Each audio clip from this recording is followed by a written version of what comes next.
Welcome to the Mobile Workforce Podcast, where we sit down and have real conversations with business leaders that have been where you are. During these interviews, we'll dive into what it takes to improve systems and champion processes that maximize performance. Each week, our trailblazing guests share their experiences and understanding of the workforce to help inspire change, challenge our thinking, and share what it takes to successfully travel the road to profitability. Now here's our host, co-founder and chief evangelist of About Time and WorkMax, Mike Merrill. Hello and welcome to the Mobile Workforce Podcast, sponsored by About Time Technologies and WorkMax. I'm your host, Mike Merrill, and today we have Angela Highland on as a guest. Angela is a project manager at Iron Rock Commercial Construction and also a mentor and coach at Call to Action Coaching and Consulting. She's also the host of the Build, Lead, Succeed podcast, which is the official podcast of the North American Women in Construction, or NAWIC. So we love NAWIC and we love supporting them, and we're grateful to be affiliated with you and have you on today. Thank you so much, Mike. It's a pleasure being here. Awesome. Well, I guess, first of all, I know this maybe wasn't in the points we discussed, but what got you in construction originally? I'm super curious. Quite by accident. I had some turns doing some business management over a number of years and decided I wanted to venture out as a consultant. This was about 20 years ago, and ended up with a small commercial sign manufacturer, helping them out. And about that time, their main administrator left and they needed a lot of help. And he asked me if I would consider staying on. And being new to the consulting world, not really understanding how it really works, I was like, I think I'd like to go back to that regular paycheck. So I went and helped him and ended up several months later becoming a project manager. And he did all commercial signage, architectural stuff. And while I was there, I would get calls about other specialties because signage is in the specialties division. And I asked him, I was like, why do people keep asking for this? Why are they calling a sign company? And he explained to me how it works with the different divisions. And he said, you'd be really good. You could have your own business as a subcontractor. You could get the WBE certifications and you could probably branch out. So I looked into it and did a little research. And about 6 months later, I opened my own subcontracting company. And here I am 18 years later. Wow. The rest's in the history books, right? The rest is history. Well, congratulations. That's a really cool backstory. And I think it's super awesome that you've been able to succeed and continue to build these dreams that you've had, whatever they've been. They've led you to where you are, and you're doing a phenomenal job of making a big impact, not only on NAWIC, but within the industry too. So thank you for the work that you're doing. I enjoy the industry. Like I said, I fell in by accident, but it's become an industry that I love, and I enjoy it. That's great. So what's a piece of advice that you might give to somebody else that maybe is on the front end of a journey like this or considering something like that? Is there any advice you'd give to them as a mentor or a coach? I would recommend that they try to find a support network. That has been really big for me. I was quietly sitting at my desk for many, many years, plugging away, growing a business, and really did need to tap into a different kind of a network. I felt a little isolated, but I was just running my company the way I know how to run companies. And once I tapped into a support network, though, everything changed. It opened me up a lot. It helped me understand that I knew more than I thought, but I also was able to find mentors that I needed to help me go to the next level. Oh, that's great. I love that. So tell me this. I know the terms can be used loosely at times, a mentor or a coach. What are the difference between the two as you see it? To me, a mentor is someone that guides. They listen to you and what you talk about, and then they give advice back based on their experiences and their knowledge and their skill set. A coach is specifically trained in how to help you find the answers for yourself. So not everybody knows what those answers are, but through asking questions, listening to what your goals are, then we can find what you're looking for, and then a coach can help you come to your own answers. Oh, I love that. Yeah, when the coach, I mean, they say often, the coach is basically on the sideline, so the game is what happens between the lines. And I love that you're bringing that point up that a good coach will allow someone to make their own decisions and kind of help them along the way. Absolutely. So, is there a stigmatism in construction, or is there hesitancy that you see for companies to seek out mentors or coaches in their business practices? So I've got a little of a different perspective on this because I've been a business owner. I've worked on the subcontracting side. And of course, now I work on the general contracting side because I sold my company back in 2017 and then went off into the coaching realm, did all the training. And of course, COVID kind of brought that to a close. So I'm back into construction, which is great. And through the power of my relationships, I was able to get on the GC side, which is a way different thing, but I'm enjoying that just the same. But my point is that I feel like I've got a good perspective here. A lot of companies, smaller companies especially, they don't seek out mentoring or coaching programs for their employees. I see a lot of the bigger GCs are doing that. Sometimes they have those programs in-house because they've seen the value that it brings to the table. Well, that's great. That's a great insight. And I think for those of you that are smaller organizations listening, I know I know that we would both highly encourage you, both Angela and I, to seek out those mentors. Tiger Woods had a swing coach. Michael Jordan has a shooting coach. That's right. It doesn't matter who you are or how great you are at your craft or your skill. That third party perspective is certainly something that we could all use more of. I agree. And there is surprisingly very affordable ways to go about that. Doing a mentoring program in-house is very easy to do, and you can do that when you are a very small company. But coaching, you can find a coach that will come in and help with personal and professional development for your staff. They could come in 1 day a week or 2 days a week, and a lot of companies are surprised when they find out it's not going to cost them, a $500,000 a year to bring in a professional. Right. I actually really love one of the points you just made. You said personally, not just professionally. So, how important is that personal side in mentoring or coaching? Oh, it's huge because there's an overlap, right? How we feel on the inside is how we're going to act on the outside. And that is at home and at work. I mean, how many times do you see people bringing their personal lives into work and it affects the job that they do every day? We're So we're human.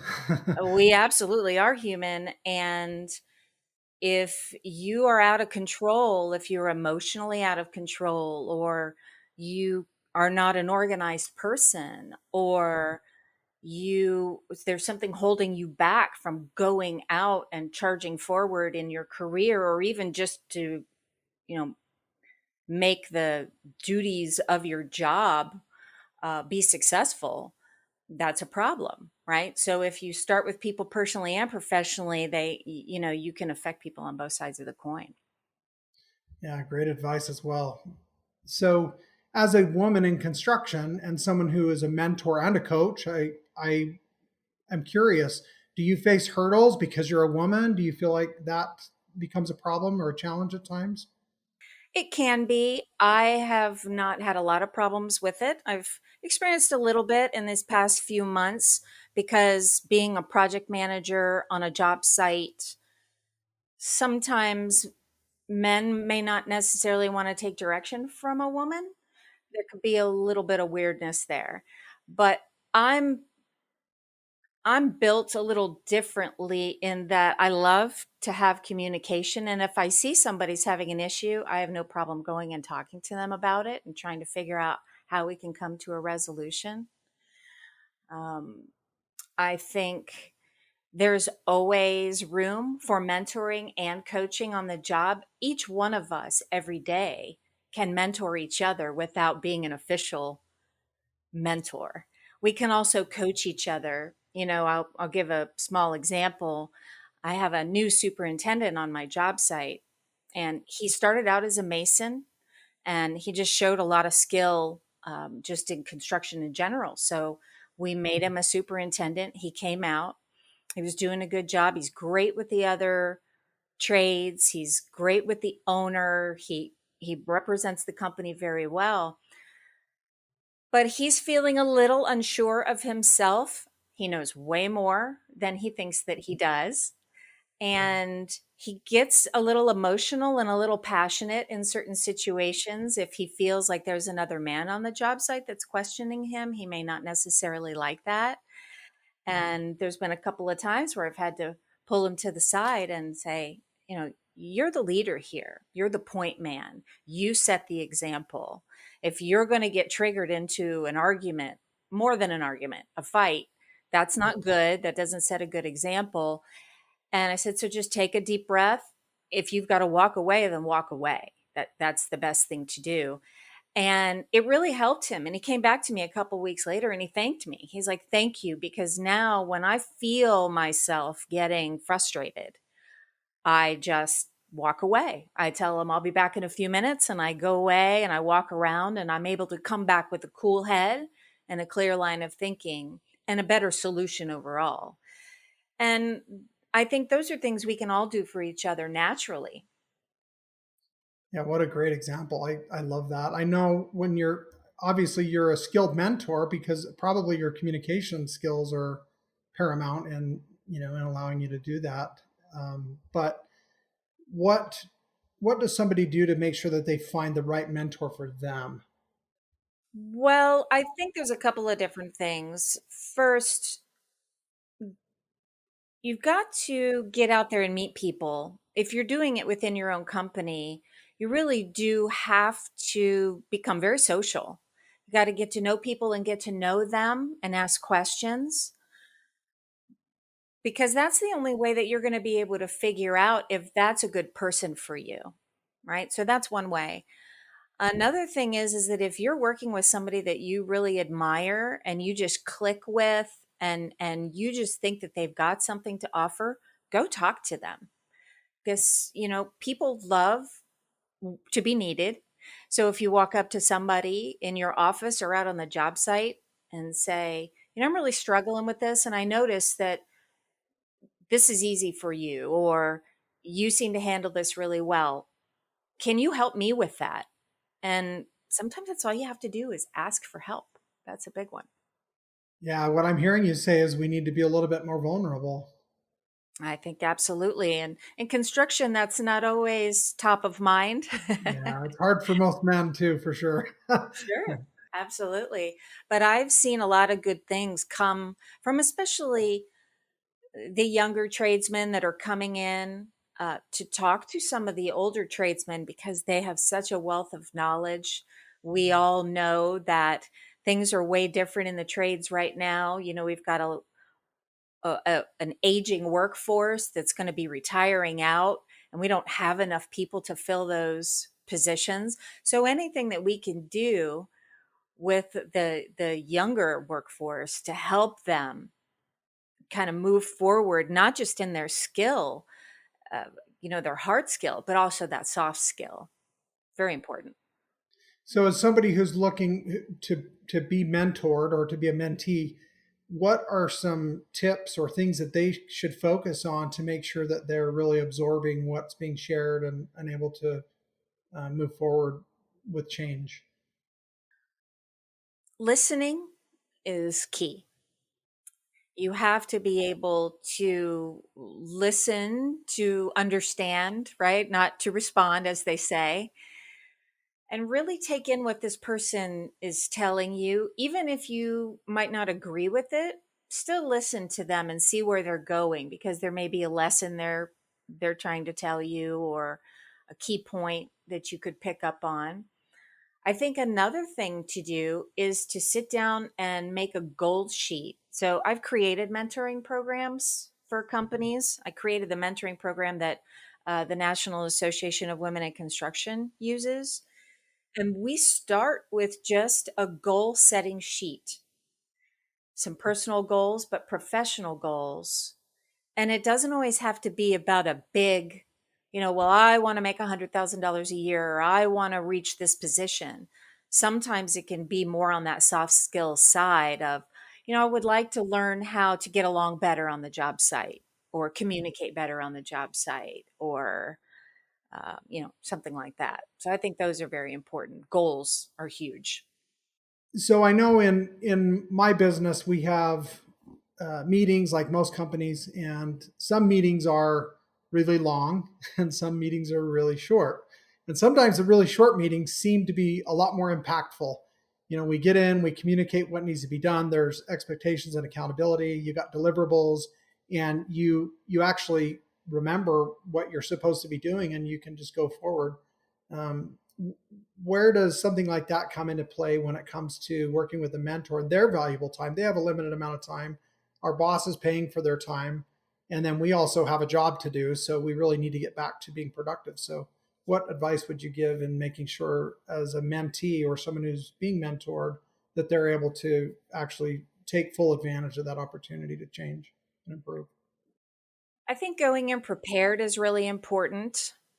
I think if you've got a piece of paper and you guys work through what your top three goals are, is a nice way to start. When I first was creating the mentoring program that I use, it was trial and error with my mentee. But I just went in with a piece of paper and said, what are the three goals that you would like to tackle within this next 6 months? And she came back and we discussed it a little bit and we wrote them down. We whittled it down to something, nice and achievable.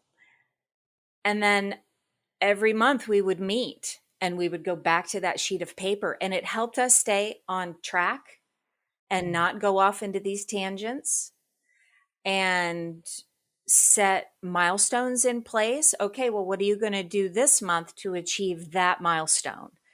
And then maybe come up with three answers for that. So we just kept going back to the goals, because it is nice to have the conversation and tell the stories, because it helps us all learn about each other and understand where we're at. But you're right. We're all busy people. So if you have something to focus on and you can track it and not forget month to month what you've been talking about or what you've been working on, I really believe that you can achieve the smaller goals that help you lead to the bigger goals. So, do you see a need at times for multiple mentors or coaches? I think that depends on the mentee. It depends on what they have going on. Some people just have one specific goal, and so one mentor is good, or one coach is good. But sometimes I've seen people that have other things. For example, in the mentoring program, we had a girl that wanted to get better at time management, but she also wanted to be able to speak in front of a group. And so she got two, because one person wasn't necessarily good at both. And she liked that because it helped her get the different perspectives as well. I love that. Well, and each of them would be very keenly focused on that piece. And so she probably got a little more specific attention to both. Yeah. If you're lucky enough to find somebody that can help you with both of those, that's great. But, not everybody can do everything. So So is that, it sounds almost like that was that a NAWIC program, or was that a local chapter or national, or where did that come from? that was a locally.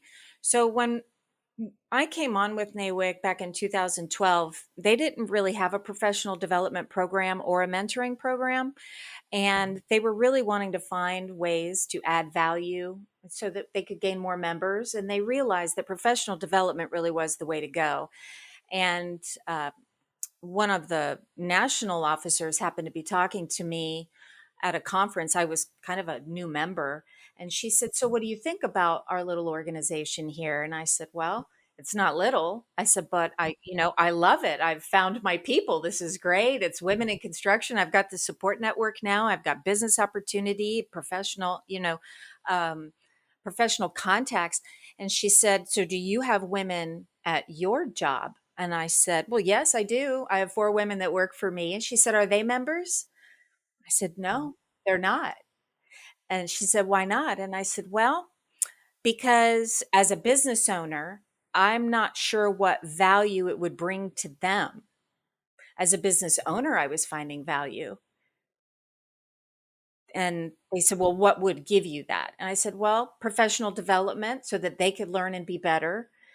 And so they asked me if I would help them build that because I was talking about ideas. So I helped them create that. And then the mentoring program came along, and the Orlando chapter, which is the largest in the country, since I was incoming president at that time, I went to the current president and said, "I'd really like to start a mentoring program in this chapter. And let's vet it out. Let's make sure it's going to work. And then let's tell everybody nationwide, over 120 chapters, and maybe they'll pick up on it." I really saw that that would be a great way to really move a lot of women forward in the industry. And so she said, "Okay." And that's what we did. And it was a success. And I happened to get a great young lady that I worked with that met every single one of her goals in 6 months. So I felt rather successful about that. But what's interesting is I learned just as much as she did. It was a two-way street, and mentoring should be a two-way street. Yeah, they say if you really want to learn something or become really knowledgeable about it, you should teach it. So I could see why that would make sense. Yeah, absolutely. So, what can our listeners do for their organizations, whether they're a business owner or they're part of the staff of the company, to create and foster this company culture of mentorship? There are a number of resources out there in the interwebs that you could tap into, that would help you start an in-house mentoring program very easily. I'm glad to be a resource for anyone that needs that as well. Sometimes it's just sitting everybody down and saying who would like a little help and who's got skills in this area, and then you pair them up and you let them go. And then maybe you check back in every 90 days to see how it's going. And then after 6 months, maybe you bring it to a close and start the cycle all over again. So that's one really easy way. There's also some softwares out there for bigger companies that can do mentor programs. So, whether you go in-house or out of house, there's definitely resources. So, they obviously, NAWIC has a program for this, and you've been a big part of rolling that out. And it sounds like it's going really well, which is fantastic. I love hearing that. What about men that work for these organizations? Can they be a part and participate in some of these NAWIC programs with their team? Absolutely. I think just you have to seek out your local chapter. Not every chapter is doing the mentoring program because each one has its own board of directors. They kind of do their own thing in their chapter under the national guidelines, of course. But there's always room for that. A lot of times we have our regional conferences, we have our national conference. Men are always invited to come. It is, we don't bar the door or anything like that. And I think it's important to do because I think men should be part of the conversation. I really do. Like the podcast that I do, I don't think it's only for women. I think it's for women in construction and the men in the industry that support them, because there's a lot of men that are very supportive of women. And, because they see that it's not about if you're a man or a woman, it's the right person for the job. And how do we help everybody get forward? Oh, I love that. And it goes, I just keep thinking back to the communication point that you made earlier. It's all about the communication, and Absolutely. we need to learn to communicate men and women alike and together. And we all have the same goal in a company, right? We're all working towards the same the same destination, hopefully. And I love what you're doing to help bring those talents to the industry that maybe have been lacking in the past. Yes, I've spent a lot of time on the coaching side. A lot of the training that I went through was to have an awareness of different personality types. I got certified in DISC and a couple of other things because to me, that's that's where you start. If I can understand you and what you're bringing to the table, then I can find some middle ground where you and I can communicate, right? Because you have those people a lot that you work with that just rub you the wrong way, or you guys never can see eye to eye. But if you suddenly have a tool that makes you aware, okay, this is an A type personality, and I know how this person is, if I can come at them from a different angle that helps us communicate better, you can just get a lot more done. So you're right. The only way to do that is through communicating and getting to know people. I love that. That sounds like a whole other podcast episode we need to have you back on to All discuss. right. I I really think that would be very valuable. I mean, I can think even in my personal life or where we're always dealing with and working with and around people, and collaboration and cooperation are just a blessing when they can occur, and sometimes we get in the way of that, I think. Yeah, you're absolutely right. I had to do before COVID, I got the opportunity to work with a concrete company who was looking for somebody to come in and help their concrete leads with a little bit of leadership.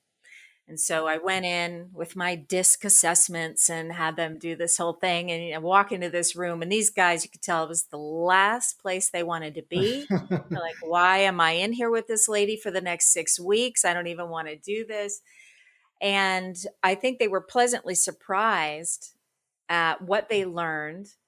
And we made them interact with each other. So they got to see that they really did have a skill working together as a team.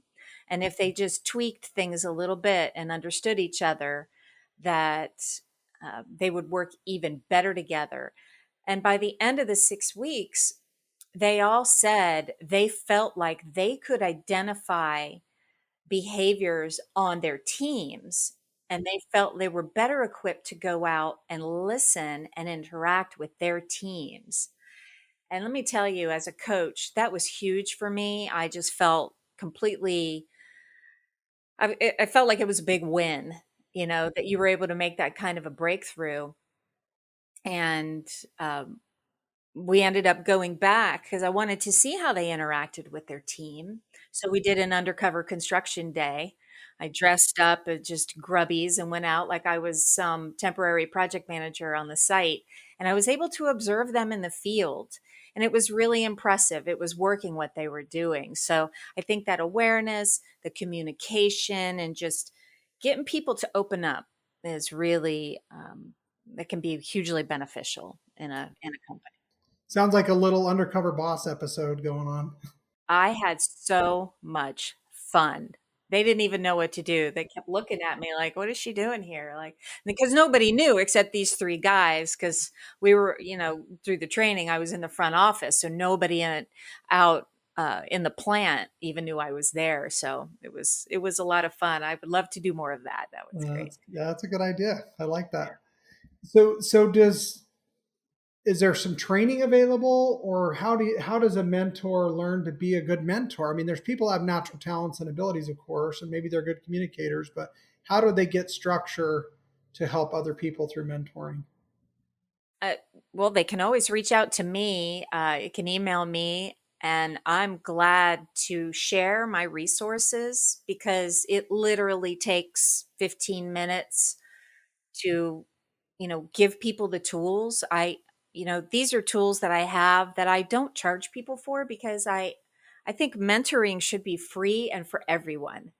And anything that I can do to support other people in that journey is hugely important to me. So they can always reach out. And I'm glad to get on a Zoom with all this great technology we have now since COVID. It's the big silver lining, right? So, I'm glad to jump on a Zoom call with a bunch of people and walk them through it and even tell them how to go about it. Like literally, the first time I did it, it was like being back in elementary school with a trifold foam board with pictures on it. And uh, people love that. It's very tangible to them. So, yeah, glad to help. That's very cool. Well, I appreciate that offer, and I hope that some of the listeners will take you up on that. I'm very intrigued with what materials you must have. I'm sure there's a great need out there for companies to take advantage of that opportunity. Absolutely. So, lastly, I do want to ask, what's the number one takeaway that you would have the listeners leave this podcast with today? The number one takeaway is that you always have resources. You just have to seek them out and you have to advocate for yourself. If there's something that you want, whether in your career, whether personally, anything, if you don't know how to get it, you are the only one that can go seek that out. Nobody's going to come and find you. A lot of people just sit back and wait, and you might get lucky, but chances are you're just going to be sitting and waiting for a long time. So I always encourage people to go after what they want. And if it's even just to have a conversation with somebody to get it started. So that's what I would say. You have to go ask for what you want. Yeah, be a little brave, it sounds like, for just a A minute. little bit, just a little bit. Yeah. Once you do it, it gets easier every time. Yeah. And you realize, why did I wait so long to do that? That really wasn't that hard. Right. You just got to jump over that puddle and suddenly you don't mind if your shoes get a little wet and then you don't even think about it anymore.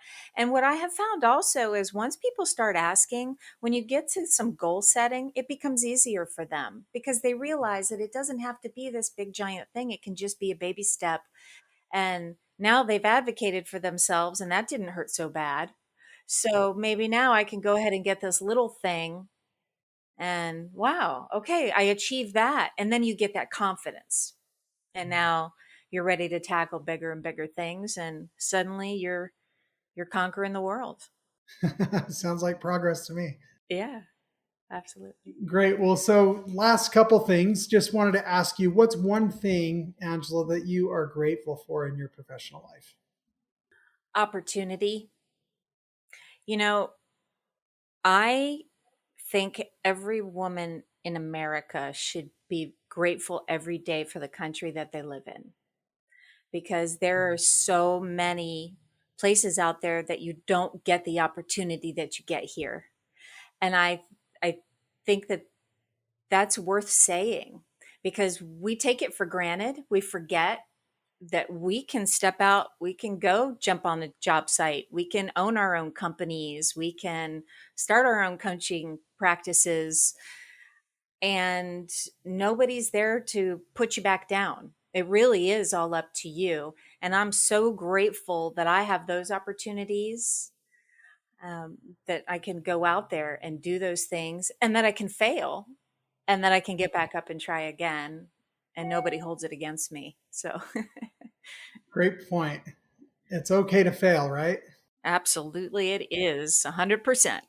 I heard someone say fail faster, right? And then you can get to success sooner, right? Yeah. Fail forward. Yeah, there you go. That's how you learn. Love that. All right, very last thing. So what is Angela Highland's superpower? I think my superpower is I'm very good at making you believe that you can do anything you want to do. And I'm willing to do whatever it is to help you get there. And I think any of my acquaintances, my friends, my coworkers, I can confidently say that they would agree with that because I'm always trying to see how I can help people. I'm a teacher at heart, I think. I think that's um, an archetype that I have. And I really do just want for people to live their best lives on their terms. And anything I can do, I will push them from behind. I have no problem doing that. Oh, that's fantastic. Well, NAWIC is fortunate to have you. I can see why you're heavily involved, and I know why they are grateful that you are. I love NAWIC. It's been a powerful force in my life. And so for me, it's giving back. It's an all voluntary association. And I continue to stay involved because I do care and I've been bitten by the bug. So if I can help support other women in their careers, then I want to do that. Good for you. Well, thank you again. Thank you for joining us today. This was such a fun conversation and very insightful. Thank you so much. It's been a pleasure, and I'm glad to come back and have more conversations. Yeah, I look forward to that. We're gonna hold you to that. We've got it recorded now, so we you can't wiggle out of it. But thank you so much. This was great. Absolutely. And thank you to the guests for listening to the Mobile Workforce Podcast today. We're so grateful that you joined us, and we appreciate your involvement and your feedback. We love those ratings and reviews as well, of course. If you enjoyed what Angela and I had to discuss today and some of the things that we were able to talk through and hopefully spur some ideas for you in mentoring and receiving coaching in your organization, having better communication, we encourage you to please share this episode with your colleagues and friends in the industry. After all, just like Angela stated so well, our goal is to not only help you improve your business, but your life.